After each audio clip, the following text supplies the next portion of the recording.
Hey everyone, welcome to the Team Draft Super League. I'm the newly vanquished Luis Scott Vargas here with the freshly wrapped Matt Sperling. Yeah, I was also vanquished, and I'm here to add some credibility to the broadcast, some professionalism, and just, some fashion sense, some decorum.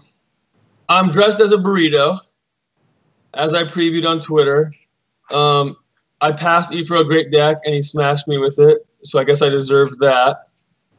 And yeah, other than that, what's up? So you also lost round one. So this is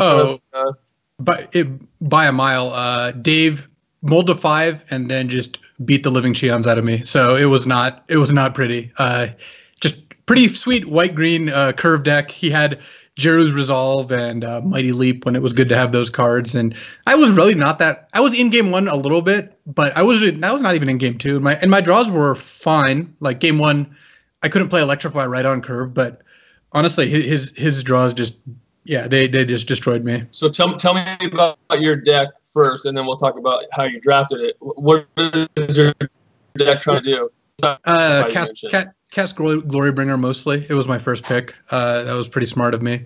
And I wasn't trying to draft red-blue, but I was the only blue drafter. It became pretty apparent when I wheeled Angler Drake in pack 3. So yeah. I think it was right for me to be in blue, and even though red was pretty cut, I don't think it mattered too much. Like, I'm not backing off of Glorybringer very easily, and I had enough other good red cards. Like I got a late Magma Spray in pack 3 and whatnot.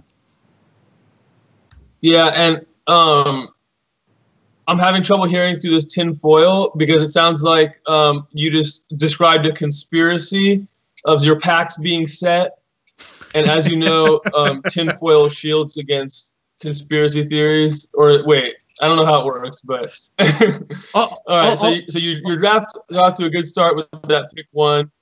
All I know is just like getting Mizzy Mortars and Pack Rats, someone has to get Glorybringer at the table, so it might as well be me, I think is how it works. And there's no better recipient, I think, since I'm clearly the one who needs the most help here. Yeah, I think that's fair. So my draft, just I don't know where it went. I don't know where it went off the rails, but yeah, I think I passed a better deck than I have, which is always a horrible indicator. So I was just taking primarily red cards, and then I don't know, my deck just didn't come together great. It's not a bad deck. It just didn't really come together. It's the kind of deck where if I draw one of my best couple cards, it'll be pretty good. Let me read you Ben Stark's mana base, and you can judge whose deck is better. 1 Cascading Cataracts, 1 Cradle of the Accursed, 2 Evolving Wilds, 6 Forest, 4 Plains, 3 Swamps. Yeah, I like that. I like the sound of that. You don't often see Cascading Cataracts and Cradle of the Accursed playing on the same team. So good stuff. Yeah. Yeah, neither of those cards are great, and they don't team up particularly well, which can be used to describe some teams in this Team Draft Super League without naming any names. I will admit that during some of the preparation for this event, we mentioned that you got to be careful, passing to Luis. If you get that late pick like green 0/3 mana fixing, that might be the missing piece. Lets him ramp right up to a 7-drop. But it looks like you kept it on the rails for the most part, and then your teammate Ben, it kind of got away from him a little bit. Yeah, he's got almost as many pouncing cheetahs in his deck as he has colorless lands, swamps, and plains. So I don't really know how to describe what he ended up with. But he hasn't had a chance to play. We're gonna get to see him play fairly soon here. Does he have the green monument to go with those cheetahs at least? He does not, but he has a Benefaction of Ronas, which I had to scroll over to make sure it was the card I was thinking of in order to find the cheetahs. That's the look at the top 5 cards and. Wow! So he went quite deep. That he did. This is good stuff. And so he has not yet played a match because our round 1 that we covered so far was just you and Dave and me and Efro. So he hasn't put this Ferrari out on the highway yet. He hasn't gotten to open it up. I'm excited. Yeah, it's going to be pretty good. I think that the decks on average in this team draft are going to be worse, but it feels like the pool was pretty good. Dave's deck looks really good. I think Ephro's deck is quite good. My deck seems fine. Your deck seems awful. And Rietzl's deck seems quite good as well. So, I don't know. I think these decks seem they're better for a team draft. Like, a lot of these decks, I think, look like just 8-player draft decks. Yeah, I think it was interesting. Yeah, for sure. It was interesting. I think as the only blue drafter, you talked about that Angler Drake that came super late. There was also, with like 4 cards left in the pack, I got a Drake Haven. And so that was an interesting point in the draft. When I saw that, I was like, okay, well, there must be like one blue drafter and that person's an aggressive, like maybe blue-white deck. But it turned out you weren't aggressive, but you also weren't a cycling deck, and it was pack 3. But did you consider, like, just, okay, I probably have some cycling. Did you consider the Drake Haven? Well, the first time I saw Drake Haven, it was in a pack with Angler Drake and Magma Spray, and I went pretty deep, just took the Magma Spray. Like, I figured no one else could play the other cards, and it was just probably just a better pick for my deck, as much as it paid me to take a 1-drop over a 6-drop. And then I wheeled both Drake Haven and Angler Drake, and the problem was, at this point, you can't start from the bottom taking cyclers in pack 3 if you want Drake Haven. Like, I don't think that's going to end up working out very well for you. Yeah, and for the folks at home that haven't team drafted, one of the reasons why you might see both those cards lap around instead of being hate drafted, if either one of those cards is in the pack, it might get hate drafted immediately. But once you have 2, you can't stop the person from your left from getting a first pickable blue card. So at that point, and that logic kind of persists as the 2 cards get passed, then that person sees the 2 blue cards as well. I can't stop my neighbor from getting one of these. I might as well pass them both. And so that's how, like, 2 really good cards can kind of lap that way. Yeah, I had a number of situations like that. Like, I thought Paul was black-green, and he ended up being black-green. You know, I passed him a Decimator Beetle in pack 1, for example. Oh, so the burrito's shedding its skin here. It's okay. Look, it gets messy at the end. You have to take the tinfoil off, you know. I've gained a lot of respect for cosplayers, and all I did was put some tinfoil on my head. I pulled some tinfoil out of the cupboard, and now I've got a lot of respect for cosplayers. It's hot. Your movement's restricted. And so, yeah, I'm done. I quit. My cosplaying career, you came and went. It was all too short. It sounds like the players are ready. Are we heading down there shortly? All right. Let's go and watch Ben's train wreck against Paul's great deck. We'll see what happens.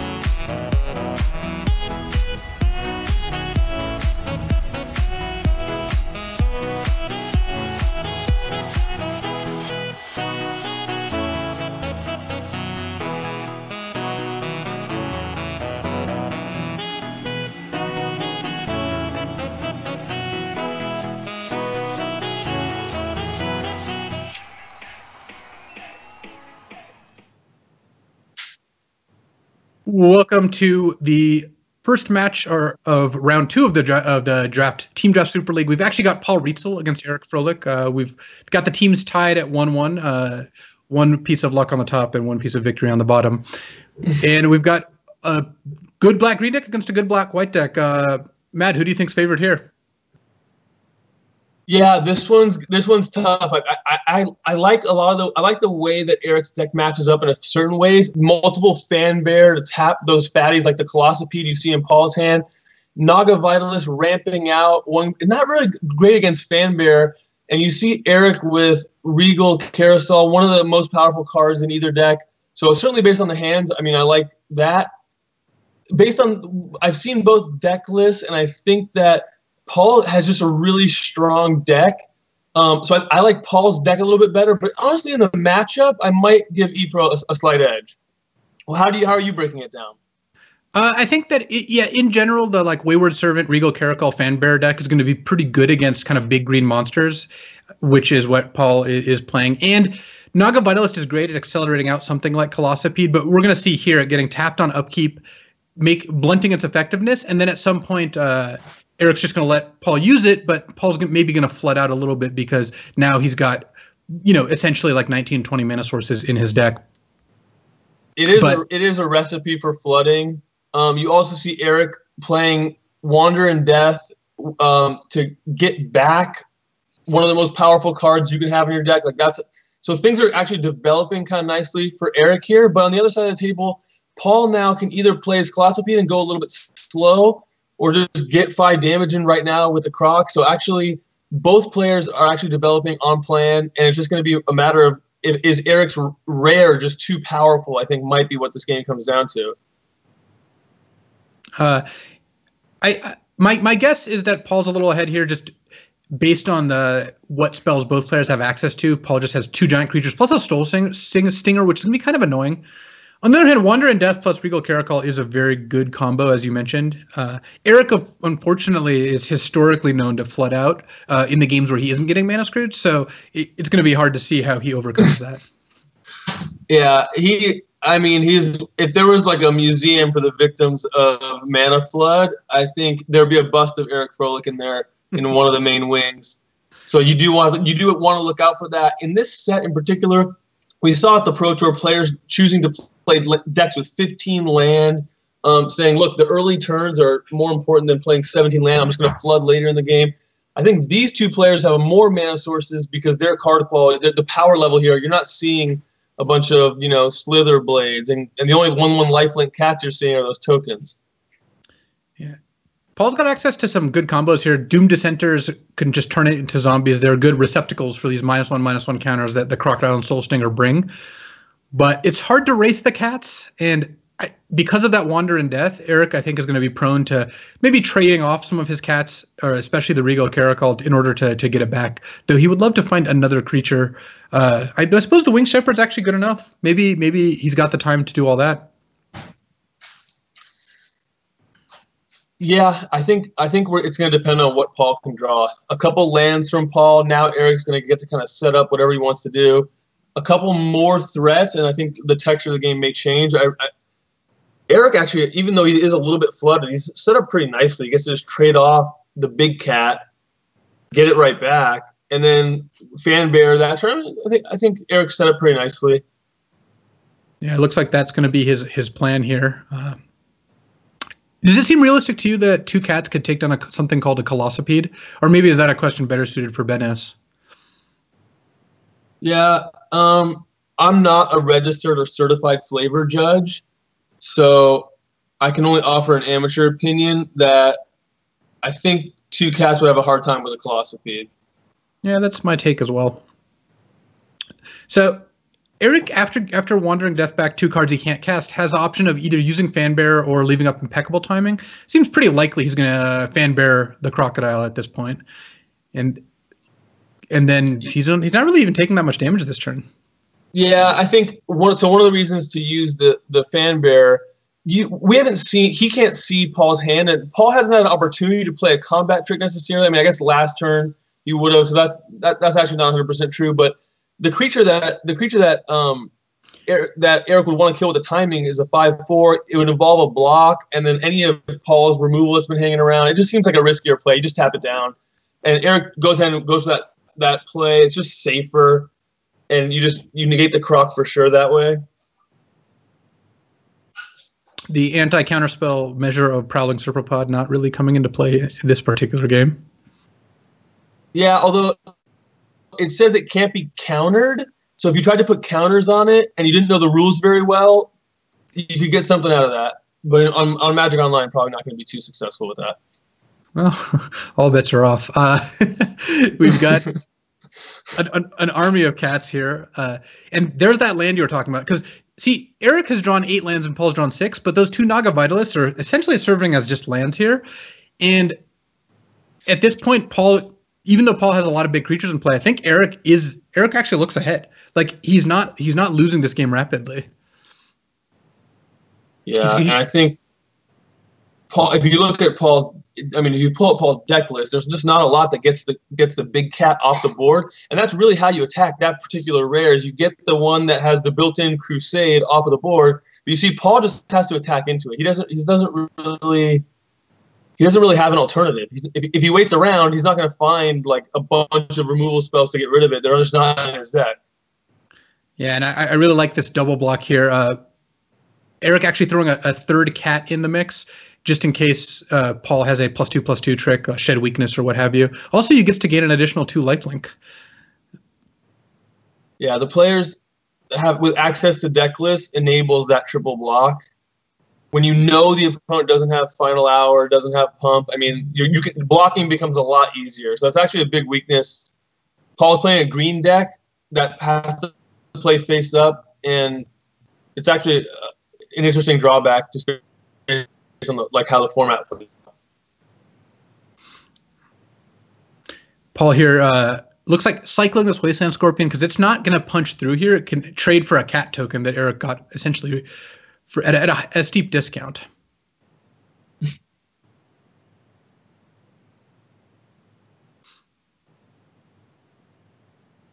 So Fanbear going to continue to lock something down. Yeah, Paul looking for a haymaker, cycling that Scorpion with so much mana. Instead finds another land, so the exact opposite of what Paul was looking for. And Eric actually chose to not tap anything down with Fanbear because he wanted to just get the impeccable timing out of his hand. I think he wants to try to snipe with this Miasmic Mummy. He's not actually going to hit anything. Paul has no cards in hand that are effective, unbeknownst to Eric.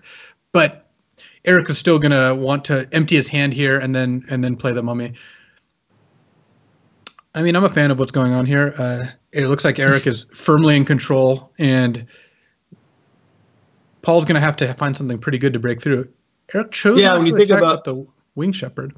So if you're just a deck full of creatures and your opponent has more Fan Bears than you have relevant creatures, it's just hard to draw something relevant, right?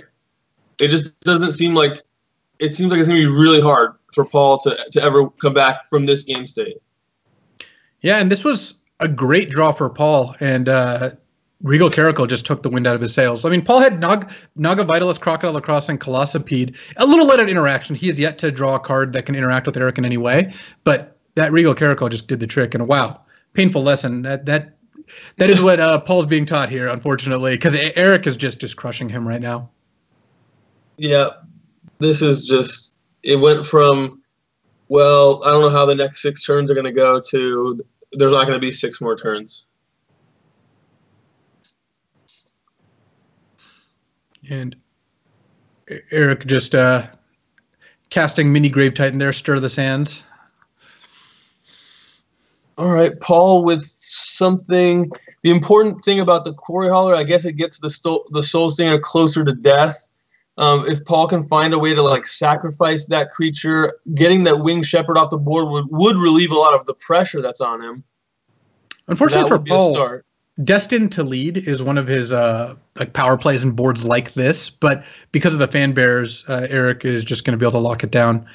And yeah, the Soul Stinger makes ground combat kind of annoying, but Eric is content just to have Paul on a 5-turn clock with Winged Shepherd and just use Fan Bears to make sure he takes control of the game.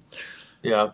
Zooming out from this game, which looks like Eric's firmly in control, it's one of those things where Eric's deck is so good, it looks so good that it might be one of those things where our best chance to win is he 3-0s, but his teammates can't put together those other 2 wins. Or he only gets a 2-1 because of some mana issues or something. But I really like the way his deck came together. And again, I'm the person that passed it, so it makes me feel bad, but that's the reality. His deck looks really strong.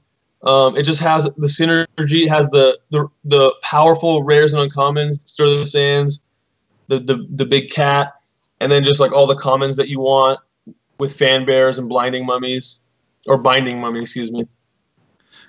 Regular Ben S over here.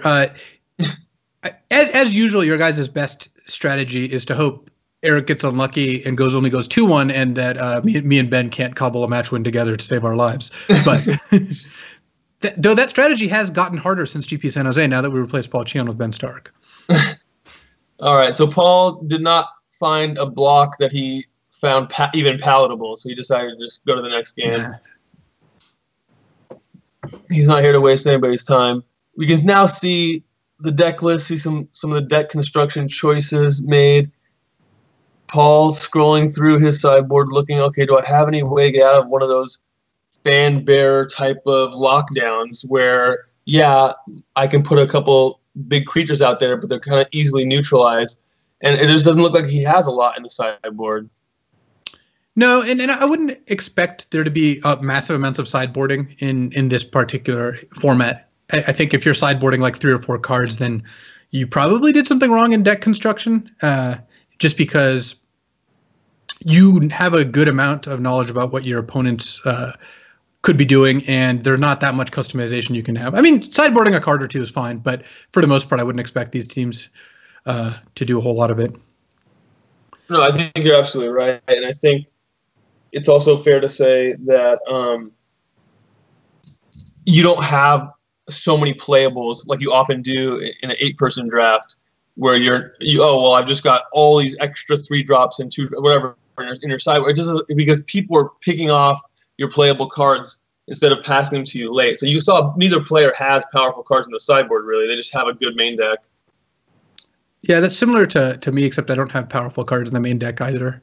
I guess I have a Glorybringer. Look, seeded packs can only take you so far, you know? Like, they can put as many Glorybringers as they want in the packs. I still won't necessarily win any games.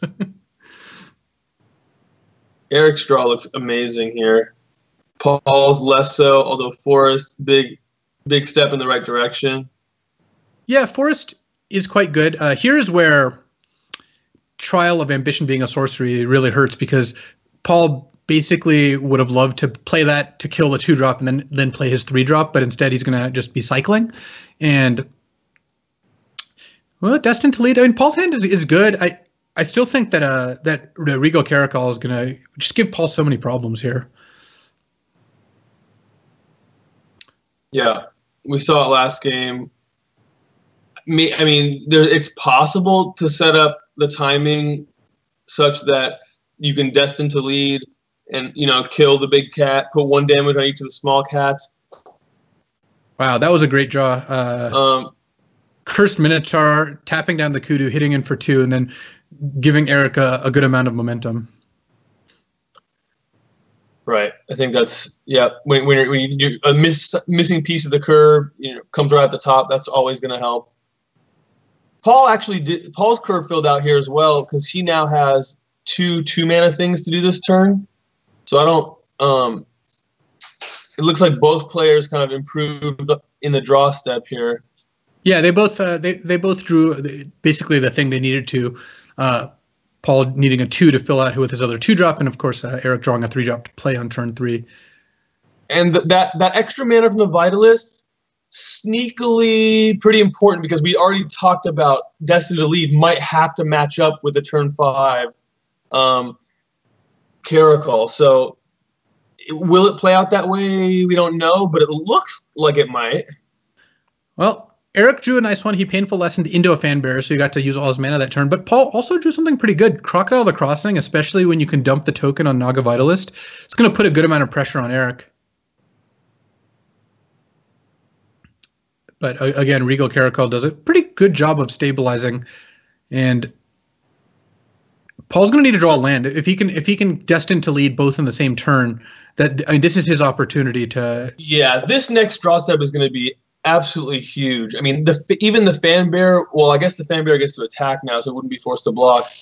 So that's not good. But just the fact that if you're trading with the best card in your opponent's deck on a 1-for-1 basis, that's just huge, and especially given the game state. So big draw step coming up.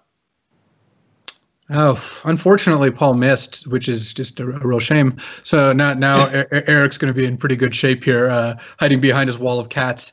And if he leaves Fanbear up, he knows Paul has 1 copy of Destined to Lead in his deck.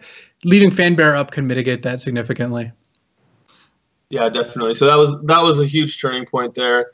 It doesn't take much to get right back to the game state we were in last game, where Eric just has a bunch of stuff on the board because of that 1 Army in a Can rare, and the fan bear shutting down the biggest threat and shutting down Paul's biggest spell, Destined to Lead. So yeah, that was huge, and that might have been the window slamming shut.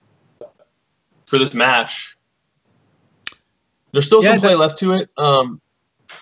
There certainly is, and casting Destined here is still going to be pretty good. Like if Eric goes for the kind of expected double block of 2/2/2 cats on the crocodile, but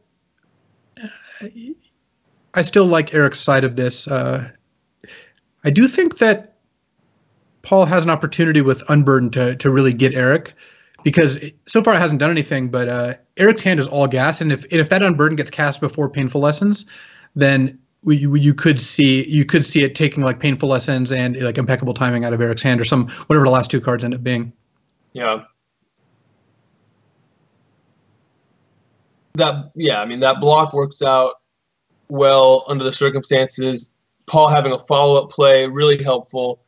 Again, the idea is you have to put pressure on the opponent with a fan bearer out and with a full hand. There is some tension there for Eric. He can't really deploy these big threats and use the fan bearer. He can't start Painful Lessening necessarily. So Eric has some choices now where he would, if Paul was down to one threat, Eric's choices get a lot easier. If he's casting Painful Lessons, he's likely planning on some combination of Impeccable Timing and Fan Bearer here, just to not die to this horde of creatures. But he has to feel like he's not in too bad of a spot if he isn't casting Painful Lessons.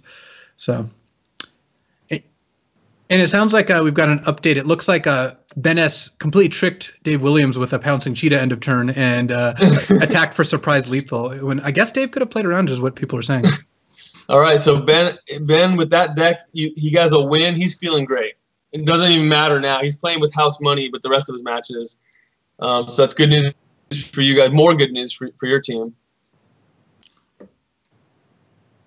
And that Unburdened that I talked so much about got cycled. So looks like, well, the fact that Eric cast Painful Lessons means that it's just highly unlikely that Paul's going to be in a position to like take Eric's last two cards anytime soon. So. Yeah. This looks like it looks like Eric's going to have to decide how much he wants to trade for that crocodile here. But by leaving the Cursed Minotaur back, it seems like he's going to trade something for it.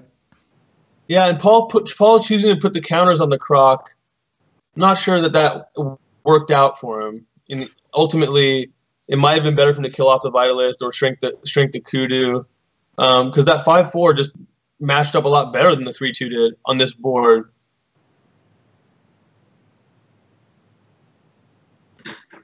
And Paul is going to get to use that Stinging Shot, but it's not that savage when you're killing a creature with Embalm. And if Eric looks like he's just not in a spot where he's taking consistent amounts of damage, he's got a 4-drop and a 6-drop and a removal spell in hand to Paul's hand of Stinging Shot and lands. Yeah. It's Stinging Shot. It's a good card. It's good against Eric. It just doesn't match up. It's just in this particular situation, what Paul really needs is more threats because of Fan Bearer. Again, you're seeing how strong Fan Bearer is. We keep mentioning it over and over again against a green rampy kind of deck. Just a really powerful card. Yeah, I hope that in a future set we get a Fan Bear, like a 2/2 for 2 of some kind. I think that would complete things quite nicely. So Sting Shot does take down a creature's attendant for the time being, but Eric's getting attacked for 3 points of damage, and Paul has no cards in hand, and so Eric can't be feeling bad about that situation. In fact, I'm feeling great about it. Yeah, he's certainly looking good on the board. He's now we're not in the phase of the game by any stretch where Paul can't draw a couple relevant cards and get back into it, but Eric has the edge right now. For sure, and drawing ineffective cards like Festering Mummy are not going to help. Like that card might have been better earlier. It could receive some -1/-1 counters, and then maybe combined with Grasping Dunes, take out Fan Bearer, for example. But as a top deck, it's not a whole lot of power here. Paul does have a lead ready to be Aftermath out of his graveyard here, but again, Eric has so many lands. Like he played a Cycling Land as his 7th land because he just wants more mana sources. I don't think he's ever gonna tap out and not be able to use Fan Bearer at this point. Yeah, it doesn't look that way, but you could. I mean, Paul could cash that in to try to unlock the 5/4 for a turn. Paul is going to need something here, given that the Flyers are now threatening a light throw that's all the way down to 9 somehow. Yeah, random chip shots from, I guess, the Cursed Minotaur have reduced Paul to not a ton of lives.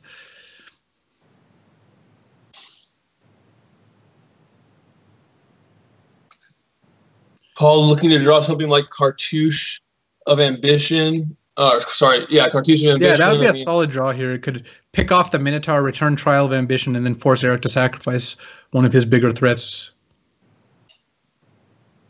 Absent that, Soul Stinger is actually not that. It's actually pretty effective here in that the Festering Mummy that it kills is going to get to kill in turn a Cursed Minotaur. That's actually, and put a 4 or 5 on the board. All things considered, that's pretty good. Yeah, it's pretty good, for Paul, but not actually good enough to win the game.